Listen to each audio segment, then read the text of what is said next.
Ngayon kinukulong ko muna sila. Dati kasi yun, binibitaw ko sila dito. Mahilig na naman silang maglayas.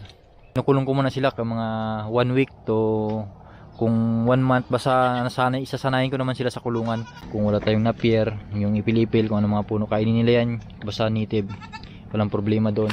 Kapag natuyo to, yung ginagawa ko, sinusunog ko siya dito, tapos pagpapunta doon yung hangin para nauusukan yung kanilang kulungan. Maganda rin kasi sa kulungan ng kambing yung nasa-sanitize natin, kasi malaking tulong din yun kapag nasa-sanitize natin yung kulungan nila. Hindi siya mabahaya ng nikdik ng lamok sa mga kambing na kapag maraming niknik, nakakagat sila, nagkakaroon ng bulutong or virus, or yung nakakahawa sa mga kambing. Pagka napabayaan yung gano'n, pwede rin ikamatay ng kambing, tapos nakakahawa siya. Sa case ko, wala pa naman nangyari yon sa mga kambing ko. Mayroon time sa maliliit, pero naagapan naman, nasa-sanitize yung kanilang kulungan. Dito kasi sanay sila sa palibot lang dito, may mga source naman ng pagkain nila, pero pagka nasawa-sawa na sila, hanap talaga sila ng lusutan para makalabas. Kaya yun, mahirap din yung kapag ganun.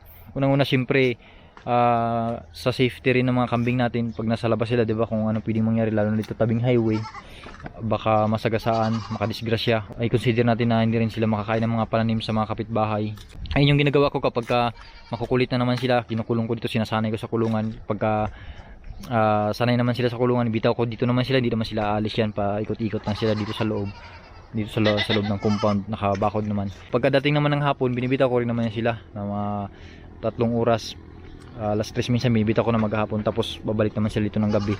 At least kasi pag umaga kasi lalayas talaga sila kapag nasanay silang lumabas, nasanayan nilang lumabas dyan sa bakod, alis talaga sila pagka umaga. Kaya pagkahapon wala nang problema, hindi na sila lalayas yan pagkahapon na. Safe sila sa loob. May mga aso rin na umatake dito, at nadadalian na nga ako dito ng 5 piraso na kambing dahil sa mga aso na yun. Hindi rin sila makalabas at makapamirwisyo kung ano mga pananim sa labas. Kaya yun, kumakain sila yung mga down, kaya yung makakasurvive sila kahit ganyan yung pakain natin sa kanila. Ito pag natuyo-tuyo, nabasa kasi ng ulan kanina, pag natuyo-tuyo, sunugin ko rin yan ulit para malinis rin ito, tsaka mausukan yung kanilang kulungan. Kapag wala kayong mabilhan sa lugar nyo, sa bayan kasi minsan na walang stock dyan, naubusan, mayroon dito sa online, sa Shopee. Sa Shopee ko ito nabili. Yan, molasses 1 liter. Ilalagay ko dyan yung links dyan sa may screen, madadirect ko sa Shopee.